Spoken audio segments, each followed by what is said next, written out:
Hello, everyone, and welcome to today's episode of The Dims Show. This is the first episode of The Dims Show, so we are happy to have you join us. In today's episode, we will be talking about the POS business. I will talk about how I got into the business, and then we're going to analyze the business in today's market to answer the question, does it make sense? Let's get into it. All right, so today we'll be looking at the POS business and um, a little story about how I got into the business.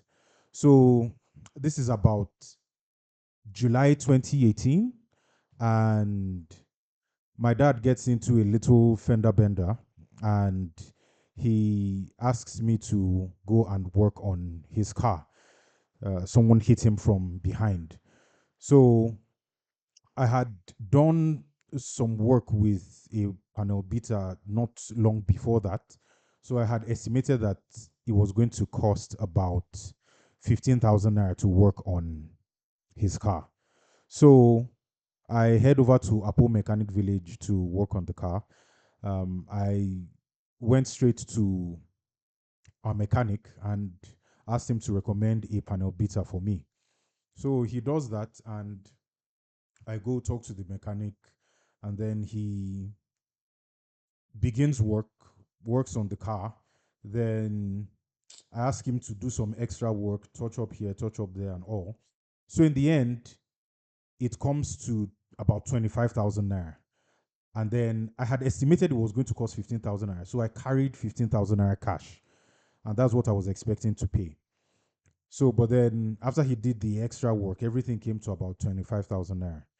So obviously the car was still drying, or the paint was still drying, and I couldn't just take the car and drive to the nearest ATM. The nearest ATM was at Apo Shoprite at the time. There was a Stanbic IBTC and a Fidelity Bank, if I recall correctly. So I was going to take a bike or a taxi, take along to go there, just to go quickly and get the cash and come back. And then as I'm about to head out, the guy calls me, the panel beater calls me and says, "Oh, why don't you use the POS girl here?" And I was like, "POS girl?" Because at the time I had never heard of that. So I go to the lady's shop. She was in a shop. They were selling engine oil and a couple of other things at the shop there.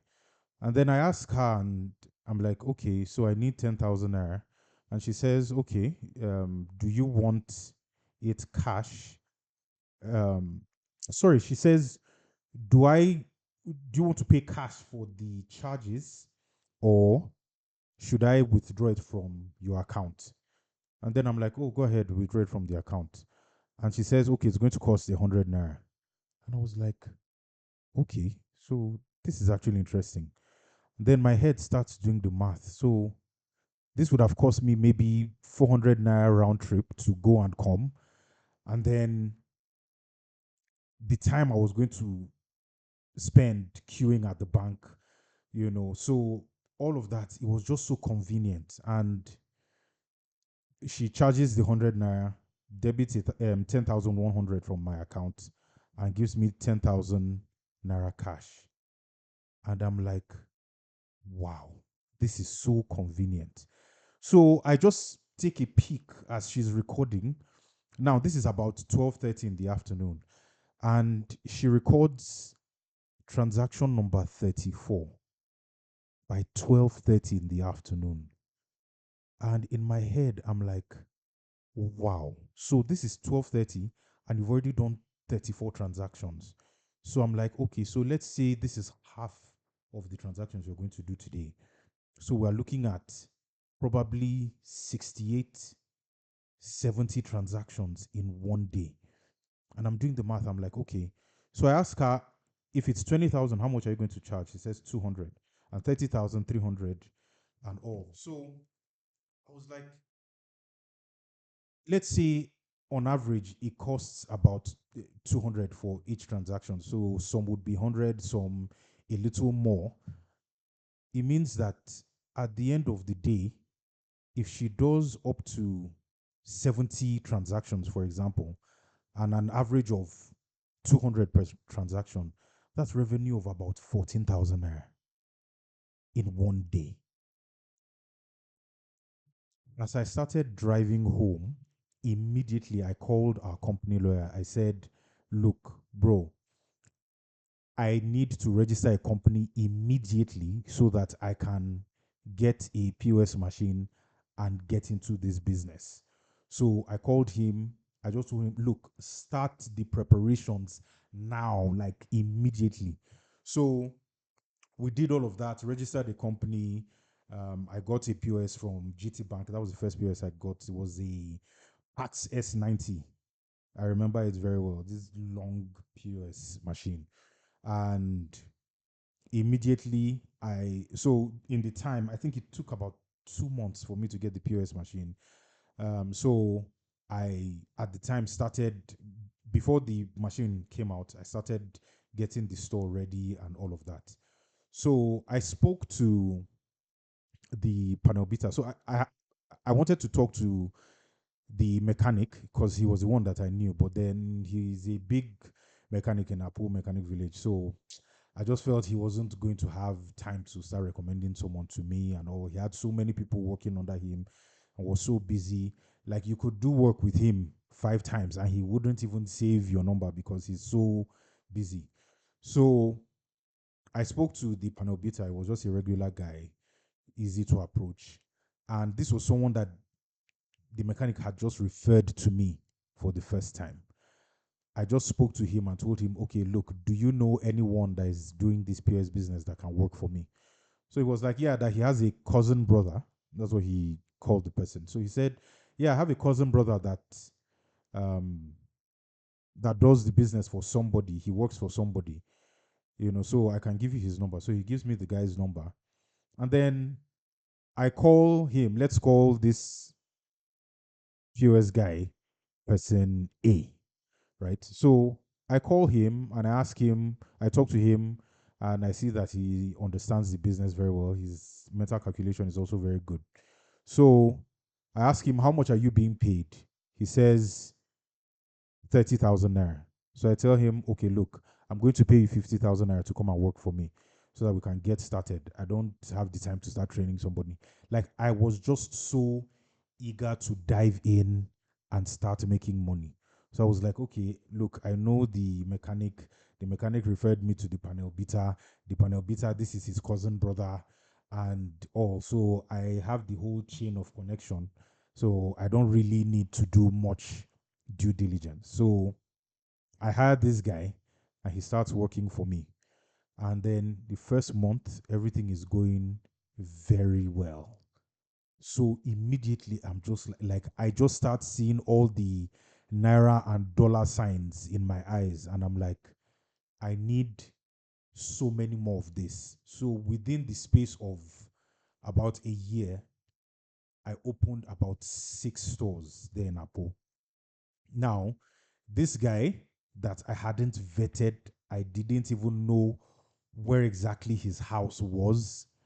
I just made the guy my manager. And then he now hired all the people that worked at those 6 stores for me. I had also opened some other stores in Orange Market, in Ruga Market, in Maraba, one in Maitama, but that's the story for another day. So, but then most of the stores I had were, in Apo Mechanic Village. And then at least they were far apart from each other, not to affect the business of the other shop, but then close enough for transportation to drop off money at each store to be easy enough.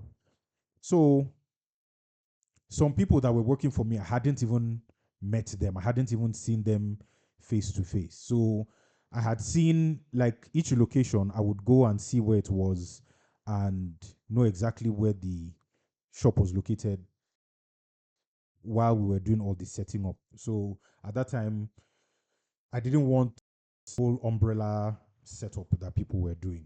So I did that and I had those 6 stores and things were going fine. So One day, one fateful day, I sent money to this guy, person A. And normally I would send money at about 7:30, so he would go to the bank around 8 a.m. to withdraw money and then distribute to all the stores. So usually about at about 9 a.m. I would check my app to see how transactions were going, and then we would have maybe 30, 40 transactions already across all the stores by that time, sometimes even up to 50. So this day, I had sent him money, a couple millions of naira, and to distribute to all the stores. I logged in to check and see how many transactions had been done. I saw zero, not a single transaction from any of the stores in Apo. And I was like, wait, what is going on? I started calling this guy, called this person A several times, and he had blocked my line. It couldn't go through. Immediately, I just got into the car and started driving. Went to all the shops. I saw that they were all closed. This guy had sacked everybody and shut down all the stores. I was in shock. Like, I was in shock. So, from a business that was making very good money for me, the thing just went down all in one day because I didn't do my due diligence. So, that's just the little story about how I got into the POS business then. And so, next, we're going to look at the POS business in today's market. We're going to put it under the DIMS microscope and answer whether the business still makes sense in today's market. Okay, so let's look at the first lens, which is demand. Um, Back in 2018, the POS business was a gold mine. Like when I say gold mine, POS business was a gold mine. Look, cash was king, right? You could go to places and they would tell you, look, we only accept cash, and you would have to pay cash. Cash was king. You know, banks obviously were far. They still are far, but then they were quite far. There weren't as many branches as there are today, and I would say transfers were not as reliable as they are today, right? Transfers were not as reliable as they are today. But then, fast forward to today, it's a totally, totally different landscape, right?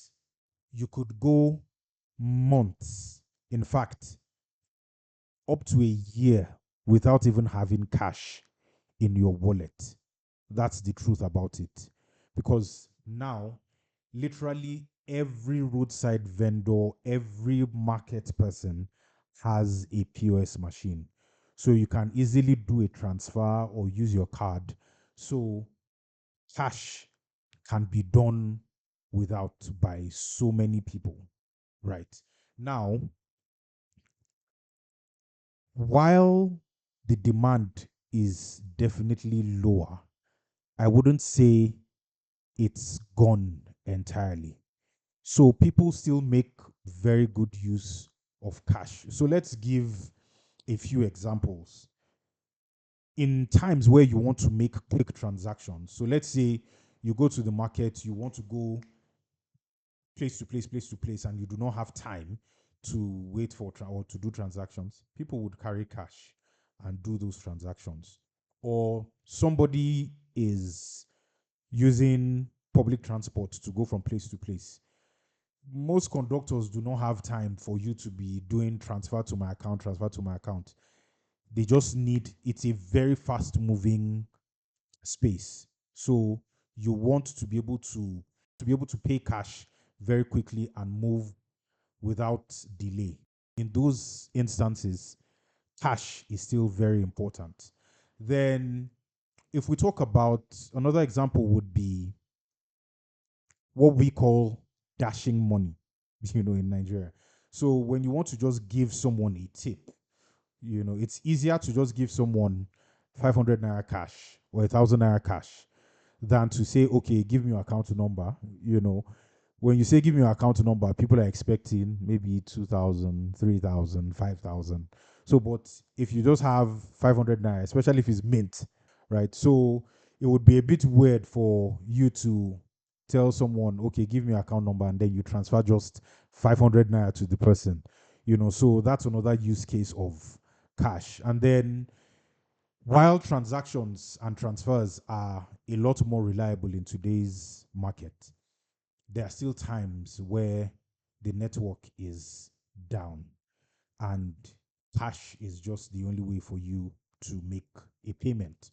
So I would say in those instances, cash still is useful. So in the end, I would say demand is different. It has evolved from where it used to be, but then it's definitely a lot less than it was before. So, based on all of that, I would give demand a DIMS rating of 1.5 out of 2.5. Yeah, 1.5 out of 2.5. Now, let's talk about investment. All right, so let's talk about investment. How much does it cost to get into this business? How much cash do you have to invest? How much money do you have to put in? I would say that the POS business is one of the easier businesses to get into. So, with a table, a chair, an umbrella, and a POS machine, you're good to go, right? And these things are not going to cost you so much money. Nowadays, to get a POS machine, you just have to pay a very little token and you can get a POS machine from the bank. So it's one of the easier businesses to get into because the cost of entry is very, very low.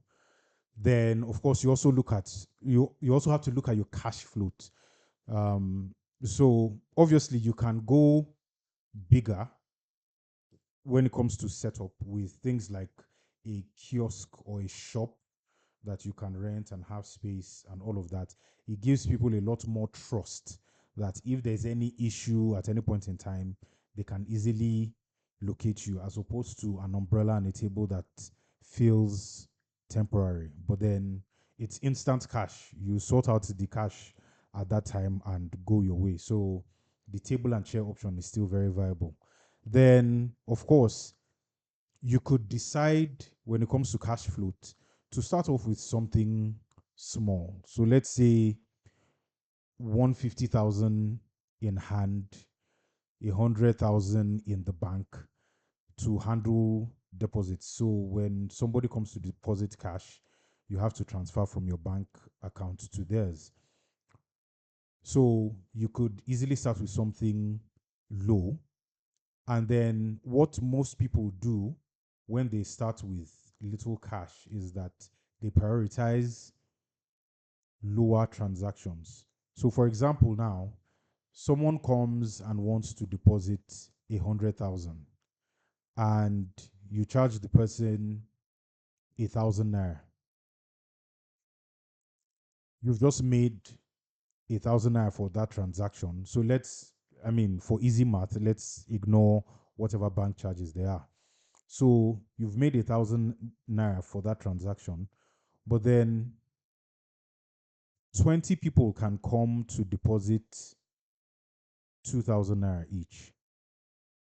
Now you've used 40,000, and then you charge if each of them 100 naira, and then you've made 2,000 from charging 20 people 100 naira, as opposed to making 1,000 from charging one person 100,000. So from charging 1,000 from one person doing 100,000 transaction.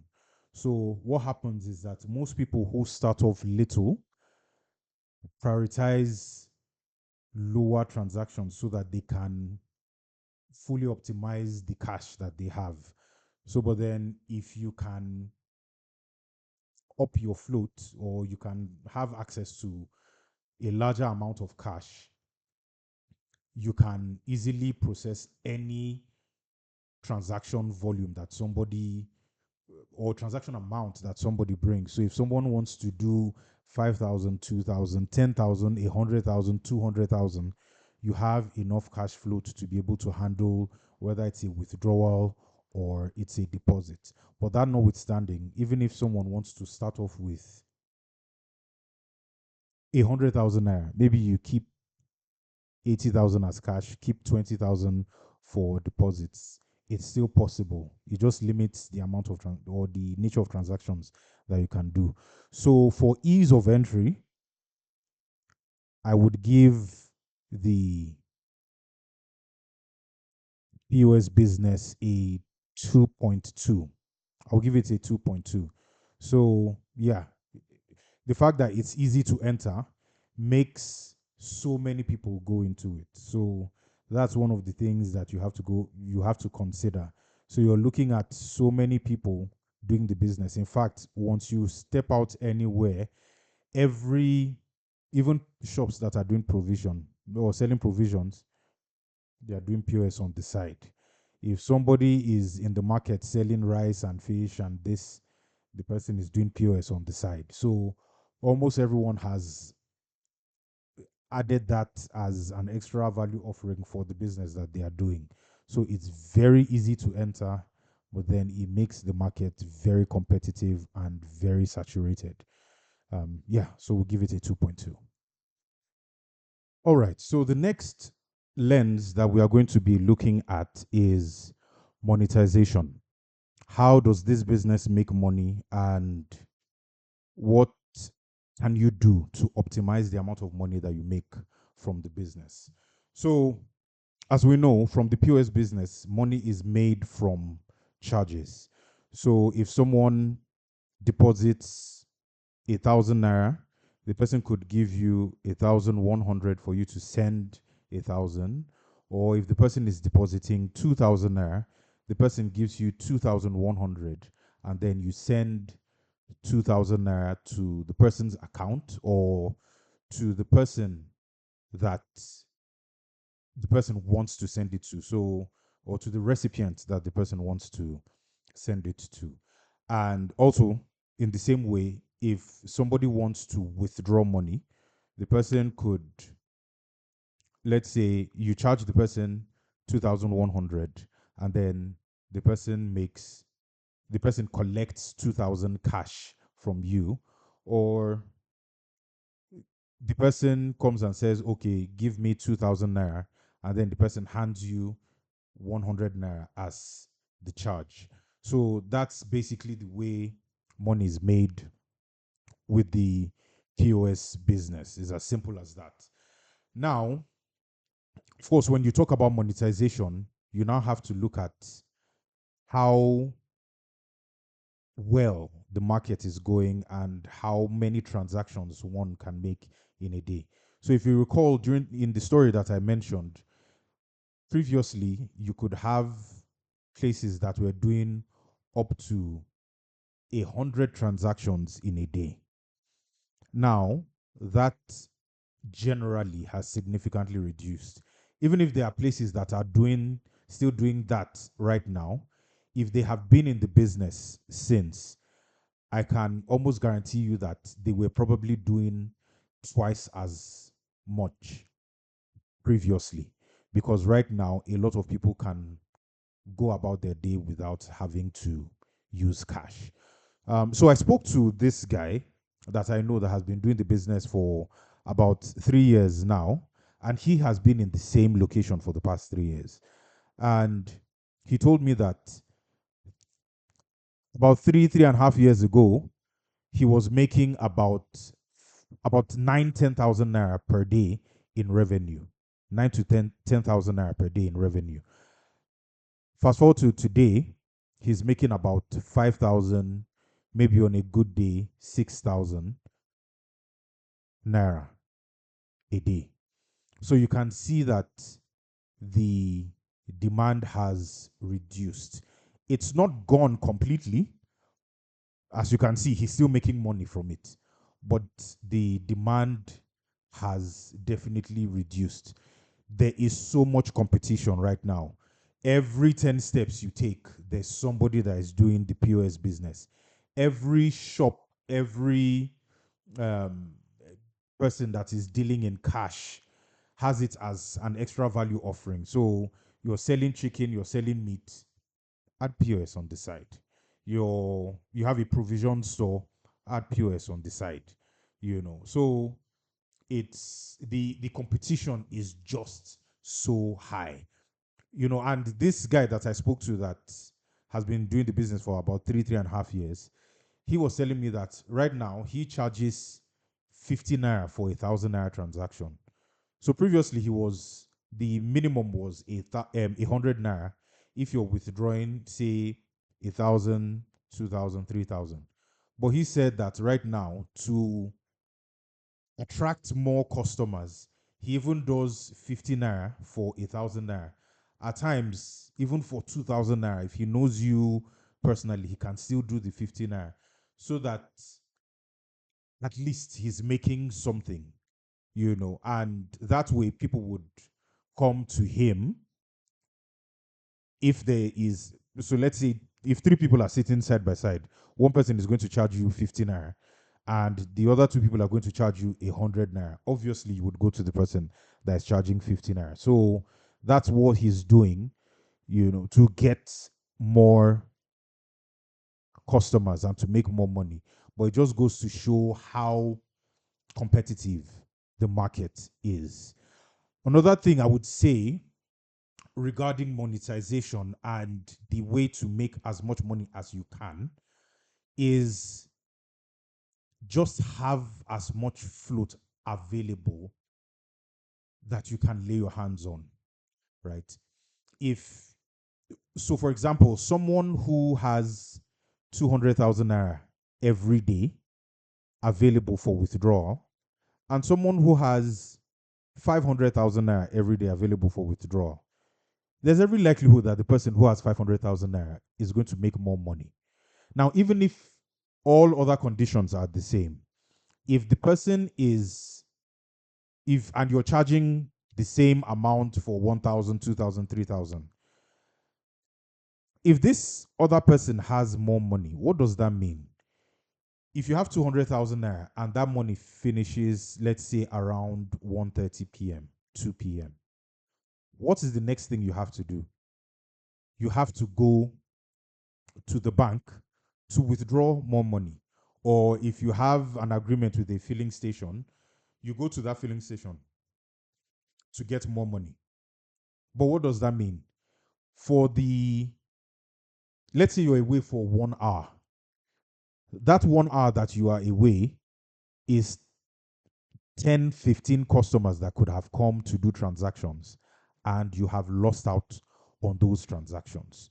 So if you always have cash available and you are constantly at your stand, then it means that you are doing basically everything possible that it takes to make money. So you're always around, you're always available. Make sure that you have a backup POS machine. So if you're using one, um, so it's just setting up redundancy, having as much cash available as possible, having backup POS machine. So let's say you're using a Money Point POS machine. I would advise you have a Money Point POS machine and you have an MTN SIM card. And then you want to have a, let me use Kuda Bank POS machine because I have a friend that works with Kuda Bank. So let's say you have a Kuda Bank POS machine.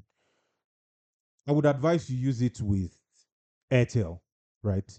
So that you have backup in terms of network, backup in terms of the POS company that you are making use of.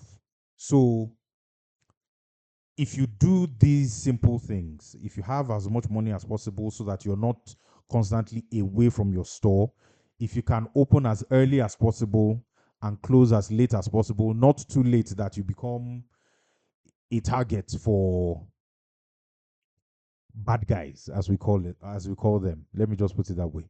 So open as early as possible, close as late as reasonably possible. Have backup machines. So not just for the sake of network in terms of the bank network and the telecoms company network, just in terms of even having an available machine if power goes down on one. So make sure that you have that. And when you do these simple things, you can make as much money from the POS business as possible. And that brings us to our DIMS rating for monetization. I would give it a 1.7 for monetization. That's because if you take all these things into consideration, you have a good location, you have enough cash available so that anyone who comes to do a transaction, you can attend to the person. You have also, you have enough not to leave your store to go to the bank, or that discipline to stay in one place and be available, because nobody is going to wait for you to come back from where you went to, except you're the only person in the area that is doing the business, right? So you have to ensure that you are constantly at your stand, or if you have someone that is working for you, the person is constantly at their stand. That way you can optimize and make as much money from the business as possible. So yes, you can still make good money from the POS business. Don't get me wrong. I'm not saying, oh, because of the fact that there's a lot of competition, it's not a good business to go into. It is a good business to go into. Just make sure that you take into consideration and make sure that you do all these things that I have listed, and you can be successful. So yes, 1.7 for monetization. So the final lens that we are going to be looking at is S, which is sustainability. What is the long-term future for the POS business? Now, the truth is that cash is something that is still being used a lot. Here in Nigeria, even in developed countries, they are still making use of cash. So to think that cash is going away, that's not happening anytime soon. Even if it will happen at some point in time, for the foreseeable future, as long as banks are still, or central banks of countries are still printing cash, then it means that cash is still here to stay. And obviously, the commercial banks and the banking halls and the ATM machines cannot handle all the demand. So cash, number one, is here to stay for at least the foreseeable future. We can also agree that cash is fast, it is universal, and it is reliable. So one thing you can be sure of, that's why you see even people when they are traveling to a place that they have not been to before, just as a precaution, they still decide to take some cash so that if all else fails, you still have cash on you. So in that regard, as long as the need for cash is there, the POS business is here to stay. So I would say demand has not disappeared, obviously. It it has just evolved. It has just evolved. So let's still understand that this the sustainability of this business, I would say, if I'm being brutal about it, it's a slow plateau. It's not something that is steadily growing. It's like it's getting to this even flat plane. And eventually it's going to begin to decline.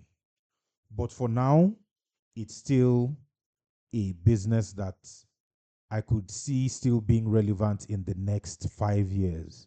So based on that, I would give sustainability a 2.0, a 2.0 on the DIMS rating for the POS business.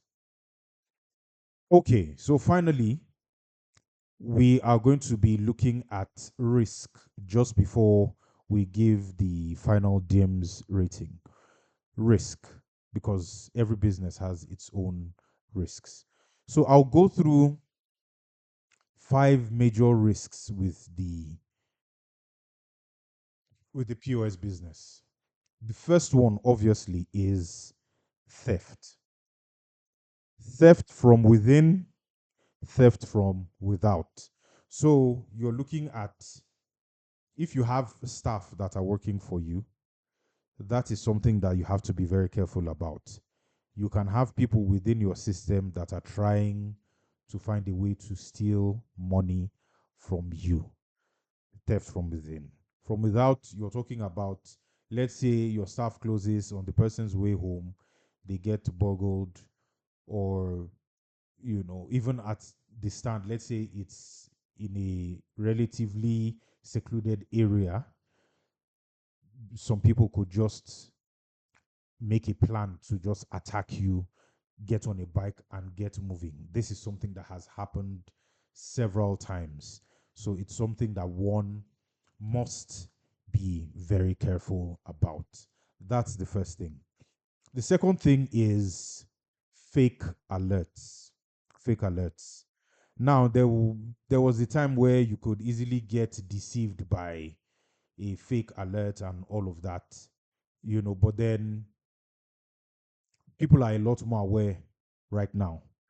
But it has taken a different shape in today's market. So you see a situation where, so because obviously with machines like the money point machine, you can just get, once the network is good and working fine, if someone makes a transfer, for example, to collect cash, it makes that sound, and then the cash has come in, and then you can check and what have you. But then there are still times that it doesn't come in instantly. And then the person says, "Look, I have transferred the money." The person shows you the alert and says, "I have transferred the money." Now, where people fall victim, which is what happened to me, is when it's someone that you have been transacting with for a while. So let's say somebody that you have known, the person has been coming to your location for the past 2 years, and then the person comes and just says today, "Oh, I transferred 40,000 to collect cash. Did you get it?" Or you say no, I've not received it yet. So the person now shows you, and this is somebody that has come several times, and the person has shared personal stories, and the person has sat down at your store to even have lunch or something and discussed with you and all of that. This could be a ploy to give you a false sense of security with them. And the person now says, "Oh, I've sent the money." And you're like, "Okay, so just to kill the awkwardness, and you do not want the person to feel like you do not trust him or her, you're like, "Oh, no problem, take the cash. I'm sure it will come in later." So this happened with me. This happened to me at my store, in one of my stores in Maitama. And this person collected 40,000 naira. That's why I use 40,000 as an example. And the person never came back, probably relocated to another state, or maybe even left the country, I don't know. And we never heard from the person again. So, fake alerts is one way that people get, that one big risk with the business. So, we can even talk about disputed transactions. Um, how do I put this for disputed transactions? So, let's say, for example, it still happens. It's a lot less now. There was a time that it was very common, but it's a lot less now. That somebody goes, the person is debited, and then the money is to come to your account. So this is what happens. Somebody comes to withdraw money, the person gets debited, and then the person says, and then you see that the money hasn't come in, the transaction has not been approved. So the person has already been debited. And the person now says, "Oh, look, I've been debited." Oh. And then you now decide, okay, fine, let me just give the person the cash. And then 3 hours later, the system sees it as a failed transaction and refunds the person. You could have situations where, especially if, let's say, someone went to Kuje maybe for a wedding, and you know that there's nothing carrying you back there again. Let's say you're living in Mabushi, for example, and there's nothing carrying you back there in for the foreseeable future, and something like that happens, the person could just decide, I'm going to keep this money. Some people would even call it that God has blessed them. Meanwhile, you've just, taken money from someone that was not yours. So that's something that can also happen that you have to be careful about. Next, I will talk about counterfeit money. This happens, it still happens. So somebody um, brings cash to deposit, and then the person deposits and hides. Maybe the person deposits 50,000 naira and hides three 1,000 naira fake notes inside. And then you're just counting, and they know how to time it when you're very busy, and you're just counting, counting, counting. And then you now realize later that the person, just snuck in fake notes. And then you charge maybe 500 for that transaction. Meanwhile, you've inherited three fake 1,000 naira notes. That happens as well. So you have to be very, very careful when counting money. Don't let anybody rush you with this business. And then that also goes to the fifth point that I have when it comes to counting money. So especially when the pressure is high and you're to give somebody cash, a lot of the time, if you count 11,000 and give somebody instead of 10,000, like I said, they could call it God's blessing, and they go away with the money and they would not tell you. Some people are honest enough to tell you, but others could just walk away, and then you're balancing your account at the end of the day and you see that money is missing. So these are some of the risks that happen in the business that can cause one to lose money, because one or two transactions can wipe out maybe 50% of the profits that you would have made that day. So you must take all these things into consideration to make sure that you are profitable and you are not losing money. So that brings us to the end of this episode talking about the POS business and analyzing it based on how I did it and the relevance in today's market. So that gives us a total of 7.4 out of 10. So it's still a good business, it's still a viable business. It's just not doing as well as it used to before, but it's still something that one could still go into just to make some good extra money on the side. All right. So thanks for joining us for this episode. As always, if you have any business idea and you would like us to analyze it and put it under the DIMS microscope, send it to hello@thedimsshow.com and we will analyze that business for you. Thank you and see you on the next episode.